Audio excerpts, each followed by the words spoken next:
Bienvenue dans ce nouveau podcast de Tierfest. Donc aujourd'hui, on va parler d'un sujet qu'on adore. Comment on est en capacité d'intégrer la philosophie de créateur de contenu à une marque. Aujourd'hui, la plupart des marques n'appliquent pas les codes des réseaux sociaux comme un créateur. Nous, on essaye de le penser différemment. Donc vous allez voir un peu comment on réfléchit avec mes deux énergumènes. Donc aujourd'hui, chez Tierfest, on dit beaucoup qu'on réfléchit comme des créateurs de contenu. Et la raison qui est derrière, c'est qu'on se rend compte qu'il y a beaucoup d'agences ou beaucoup de marques qui vont sur les réseaux sociaux, mais sans en appliquer les codes. Et nous, quand on joue à un jeu, on aime bien appliquer les règles, ou en tout cas les comprendre pour être en capacité de les appliquer. Et donc, pour ce faire, à chaque fois, on se dit, ceux qui appliquent le mieux les règles et qui performent le mieux, ce sont les créateurs de contenu, les influenceurs. Et donc, on part toujours de ce prisme-là. Comment si on était un créateur de contenu qui gérait cette marque-là, ça serait quoi nos premiers réflexes et comment on aborderait cette marque? Donc ça, c'est un peu notre vision. Mais vous, de votre prisme, comment vous définiriez ça? Ou c'est quoi les avantages pour vous de réfléchir comme ça? Parce que c'est complexe d'être créateur de contenu quand on est une marque. Donc comment vous pourrez le définir aussi de votre côté, quoi? Vas-y. Bon, moi, je pense qu'il y a un truc aujourd'hui aussi qui est... Lui laisse pas la main, sinon on doit le refaire. Non, ouais. Non, il y a un truc, c'est que je pense que le point de départ qui me paraît intéressant et que tu évoquais brièvement, mais c'est qu'en fait, les créateurs de contenu, quand tu regardes un peu quels sont leurs incentives, tu vois, ça joue vachement sur la manière qu'ils ont d'investir la plateforme. Parce qu'en fait, sans la plateforme, ils ne peuvent pas exister. Exactement. Et ça paraît évident dit comme ça, mais je pense que c'est un raccourci que font beaucoup de marques. Sur le papier, elles n'ont pas besoin d'être sur les réseaux pour commercialiser leurs produits, pour les faire connaître. Il y a plein d'autres choses qu'elles peuvent faire. Donc en fait, tu peux très vite arriver dans un truc hyper auto-centré de qu'est-ce que j'ai envie de faire et pas qu'est-ce que la plateforme demande. Et je pense que pour moi, réfléchir comme un créateur de contenu, c'est déjà et surtout prendre le temps d'essayer de comprendre le contexte de la plateforme.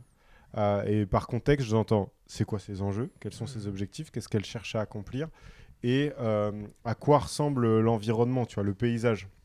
Parce que même si ça c'est beaucoup... ça se ressemble de plus en plus et on voit qu'il y a plein de points communs entre les plateformes aujourd'hui. Il y a quand même des différences de ton, il y a des différences d'attente aussi de la part de l'audience en fonction du réseau. Parce que plus l'audience même maintenant qui fait la différence versus... Et je pense que si tu fais pas ce travail préalable d'essayer de comprendre, comme tu le disais un peu, c'est quoi les règles du jeu ici, déjà tu pars avec un énorme handicap. Et pourtant, je trouve qu'il y a beaucoup de marques qui ont le sentiment que les règles ne s'appliquent pas à elles. En tout cas, qui décident de ne pas en tenir compte et de faire ce qu'elles ont envie de faire plutôt que ce qui marche, quoi. Et je pense parce qu'elles n'en ont pas l'obligation presque vitale. Là où un créateur de contenu, en fait, il n'a pas le choix. S'il a envie d'en vivre, faut qu'il puisse performer, avoir des vues, parce que c'est ça qui va vendre à une marque, c'est son ton, son positionnement et des résultats. Là où, donc c'est aussi pour ça que je trouve pertinent de réfléchir comme ça, parce que ça veut dire que tu alignes aussi la marque pour avoir un impact. On ne va pas sur les réseaux sociaux pour faire joli. Je pense qu'il y a encore beaucoup de marques qui y vont parce qu'il faut y aller, mais ils disent bon, tant pis, la marque fonctionne dans tous les cas. Donc l'impact derrière, ils y croient même peut-être pas, quoi. Peut-être c'est même surtout des gens qui ne consomment pas forcément des réseaux sociaux. Ouais, exactement. Ce qu'on a comme et je pense que c'est ce que j'allais dire. Pour moi, le prérequis pour que ce soit possible, c'est l'immersion, quoi. Tu peux pas comprendre un environnement si tu t'immerges pas dedans. Et donc, soit il faut avoir envie de le faire soi. Parler de mime. Soit tu as envie de le faire toi, soit tu payes des gens qui sont OK pour le faire. Mais dans tous les cas, à un moment, il y a quelqu'un qui devra s'y coller, quoi. Passer du temps et essayer de comprendre. Et peut-être ce que faisaient les boîtes règles avant, c'est qu'ils prenaient le stagiaire, Gen Z, etc. C'était un peu le premier réflexe à l'époque. Et on le voit un peu avec TikTok. C'était souvent le premier réflexe de tout le monde. C'était de se dire bon, on va prendre la personne qui utilise les réseaux sociaux et le laisser gérer dans son coin. Il y a plein de boîtes. C'est pas un mauvais postulat de départ en soi, je trouve. Tu vois, parce que si tu n'as pas d'un minimum d'appétence pour le sujet, c'est compliqué de s'intéresser à ce truc. Sauf que la vraie différence, c'est que de l'appliquer à une marque, ça demande aussi un recul qui est assez important. Un travail d'abstraction. Et donc qui est des fois complexe quand t'es junior et quand tu le fais. Et encore plus quand ça se faisait à l'époque. Je pense qu'aujourd'hui, par exemple, un TikTok pourrait assez bien fitter dans cette philosophie-là. À l'époque, tu vois, on le voyait beaucoup dans 2016, 17, 18, où tu vois, le stagiaire, il postait juste du graphisme et basta. Je pense qu'aujourd'hui, ça pourrait un peu mieux fitter et ça correspondrait à ce truc de faut aussi que ça corresponde avec les gens qui consomment, quoi. Parce qu'aujourd'hui, tout le monde a un avis sur les réseaux sociaux, mais même des fois des personnes qui ne le consomment pas, quoi. Et donc, tu vois, l'autre truc que ça m'évoque, c'est aussi de se dire, c'est quand même important que quand même tu décides de l'externaliser, c'est quand même important de se poser qu'il y ait des gens en interne qui se posent la question de savoir, ok, qu'est-ce qui se passe sur ces réseaux-là, parce que au fond, n'importe quelle marque peut aller partout. Enfin, toutes les marques peuvent aller partout, mais pour moi, ça suppose d'être en capacité aussi de s'adapter un peu, tu vois. Et si j'inverse le prisme et que je me dis j'arrête de réfléchir comme une marque et je réfléchis comme un créateur de contenu, je le vois moi par exemple à titre personnel dans ma création de contenu, il y a des plateformes sur lesquelles je suis plus à l'aise parce que il y a des choses qui me viennent plus facilement. Je suis plus à l'aise avec l'écrit qu'avec la vidéo par exemple, où je suis une teub en graphisme, je vais pas commencer à m'amuser à essayer d'aller faire des créas graphiques, tu vois. Mais il y a aussi ce truc de se dire qu'est-ce qui est entre guillemets un peu plus naturel pour la marque, ou alors est-ce qu'on est prêt à faire le travail de réussir à modeler un petit peu le discours de la marque différemment, quoi. Et je pense qu'il y a beaucoup de marques qui font pas les bons choix des fois parce qu'ils vont sur les réseaux, ils regardent leurs compétences après et ils se disent bon, on va faire ça. Et encore une fois, sans se dire mais en fait ce que les gens veulent ou ce que l'audience souhaite, c'est pas ce que j'ai là en interne, et donc faire des choix sans en faire vraiment, quoi. Et après, en complément de ce que tu disais tout à l'heure, c'était qu'il y avait un truc qui était intéressant, c'est qu'aujourd'hui, je pense qu'un créateur est beaucoup moins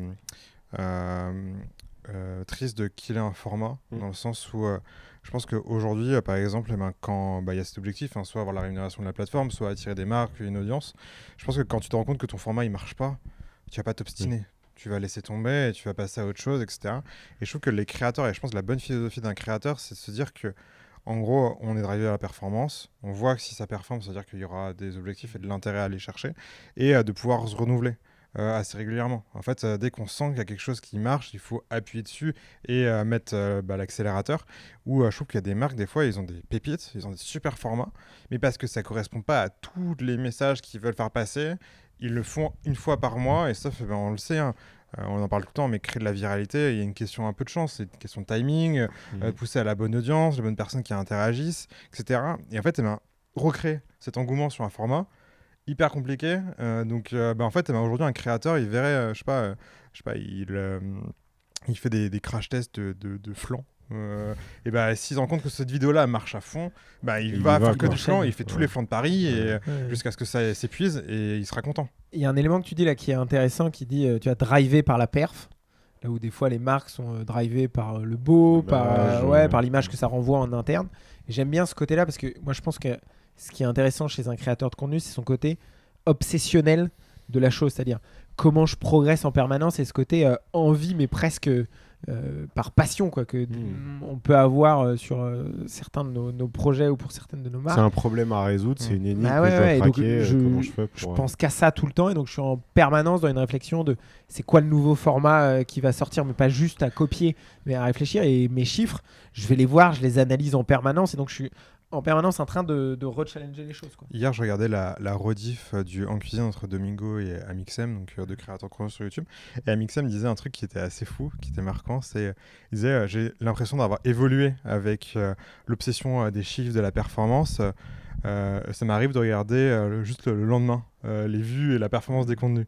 Et en fait, je trouvais ça marquant parce que pour nous, ça nous paraît pas non plus pas aberrant de regarder le lendemain, etc. En fait, il expliquait, il rentrait en détail qu'en fait, il passait sa journée à regarder la performance de chaque contenu, voir les pics d'audience et qui ça touchait. Et en fait, il était dans une obsession de comprendre son audience, pourquoi ça avait merdé ou ça avait pas merdé, et une obsession des vues. En gros, il le dit de manière assez directe, c'est que le nombre d'abonnés, il s'en fout un peu. Lui, c'était savoir est-ce que il y a assez de vues sur chacune de ses vidéos, parce qu'il était drivé par ça. Et il allait voir du coup les likes et les dislikes qui lui permettaient de savoir si ça plaisait à sa communauté. Et je trouvais ça hyper intéressant dans la façon d'amener les choses, c'est que même un mec qui a le sentiment d'être détaché de la performance, c'est le lendemain, quoi. C'est le lendemain. Ouais, je pense que parce que c'est ça qui les fait vivre, donc automatiquement t'es obsédé par ça, quoi. Donc je pense qu'un bon créateur, c'est quelqu'un qui va checker sa perf, et qui de manière qu'un bon DG irait avoir les finances, et un bon créateur c'est ton tableau de bord, quoi. Quand est-ce que j'ai regardé les finances pour je rigole. Je regarde les finances, ne vous inquiétez pas. Moins 150 000. Non, par contre, ce que j'aime bien là-dedans, c'est le côté... moi, il y a deux mots qui résument assez bien ça. Je trouve que c'est pragmatisme. Oui. C'est OK, comment je fais pour être le plus efficace, performant, efficient possible. Tu vois, pas de fioritures et surtout pas d'ego mal placé. Une forme d'humilité, de se dire je suis prêt à me remettre en question. Et au fond, je peux blâmer l'algo tout ce que je veux. Si mon contenu il a pas marché, c'est surtout qu'il a pas trouvé son audience. Et donc que j'ai pas bien fait mon travail. Quoi. Parce qu'en fait, si tu commences à t'enfermer dans un truc de j'ai tout compris, je sais tout et mon contenu il est génial, tu te remets jamais en question. Et si c'est toujours de la faute de l'algo ou l'audience qui a pas compris, faut peut-être se poser la question de savoir si plus complexe de progresser en réfléchissant comme ça, quoi. Ouais. Et c'est quoi les bonnes pratiques que vous voyez chez les créateurs de contenu que vous verrez pour une marque? On disait les marques jouent pas avec les règles des réseaux sociaux. C'est quoi les éléments pour peut-être guider aussi des marques qui nous regardent? Moi, j'ai un truc que je vois qui est assez marquant, c'est les crews. Aujourd'hui, un créateur ne vit jamais seul. Mais en fait, il est toujours avec... Mon t-shirt. Ouais, c'est ça. Tu ne marcheras jamais seul. Vous avez le lien en description. Seul, on va plus vite. Non, mais en fait, en ce moment, on se rend compte qu'un créateur, il a toujours un peu ses copains et son réseau. Et en fait, ils se poussent tous un peu vers le haut. Et je trouve qu'aujourd'hui, en fait, quand un créateur va performer, il va souvent mettre en avant les autres. Ils vont interagir en commentaire. Il y a toujours un lien qui est, je trouve, assez fort. Et moi, j'en suis beaucoup, les créateurs émergents sur TikTok. En fait, tu trouves toujours les mêmes personnes en commentaire. C'est d'autres comptes qui sont certifiés, qui sont mis en avant et tout. Et en fait, des fois, ils interviennent aussi dans les autres vidéos. Et en fait, ce que je trouve... Des partages de la force un peu. Et en fait, je trouve qu'aujourd'hui, une très bonne pratique que font pas les marques versus les créateurs, c'est comment on fait pour réussir à créer du contenu ensemble, réussir à faire en sorte de... T'as un contre-exemple. Une mascotte, un Leclerc pas loin de chez toi. C'est vrai. Tu vois, c'est une bonne pratique justement de cette notion de crew appliquée à une marque, quoi. Duolingo et le Leclerc Pont-l'Abbé qui font un crossover. Je pensais à un autre truc, toujours le Leclerc Pont-l'Abbé, c'est quand ils ont bossé avec le Super U de Ploërmel qui était à côté. C'est des bleds où il y a que faut être bigoudin pour connaître. Mais en fait, c'est deux marques qui sont opposées. Typiquement, Super U et Leclerc collaborent ensemble. Et je trouve ça toujours intéressant pour moi d'avoir cet esprit, pour moi, créateur. C'est comment on va chercher de la Sephore chez les autres. Et c'est ça. C'est pour la Sephore. Il a pas compris. J'ai vu ce moment de flottement. Il a fait en mode cut. Ouais, j'ai dit. Il est à 2 doigts d'être vexé là. Il était à 2 doigts de te dire si c'est comme ça, je me casse. Ouais. Désolé, c'était juste. Mais c'était très drôle. Oh, je sais plus de quoi on parlait. Chercher de la Sephore. Ah oui, c'était ça. Et du coup, t'es parti en petit rap, Glenn. Exactement. En parlant de rap, Thomas, c'est quoi ton... Alors, je vais pas vous le faire en rappant, mais je rebondis sur ce que vous disiez tout à l'heure. Moi, je pense qu'il y a un truc autour de être obsédé par son audience. Hein. Se dire comment je fais pour leur apporter quelque chose, quoi. De se dire, en tout cas, ceux qui vont vite et qui durent longtemps, pour moi, c'est ceux qui ont vraiment ce truc d'essayer de comprendre la plateforme et l'audience. Je trouve qu'un des meilleurs exemples de ça, pour l'avoir beaucoup écouté en interview, c'est MrBeast, tu vois, qui 10 ans après continue à être obsédé par ses miniatures, par ses titres, par ses taux de rétention, donc voilà, le mec qui continue à essayer de comprendre comment ça fonctionne et ce qui plaît pas à son audience. Il est milliardaire maintenant. Ça marche. Et c'est... Ouais, chier. Alors attends, il est valorisé à plusieurs milliards, mais il n'est pas encore... C'est pas mal. C'est sur le papier, quoi. On sera content aussi. Donc ça, et après, je dirais une grosse capacité à tester des choses, quoi. Vraiment, ce truc de...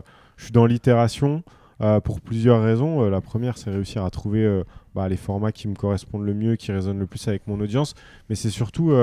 pas rentrer dans une forme de complaisance, tu vas continuer à se remettre en question régulièrement parce que les plateformes évoluent.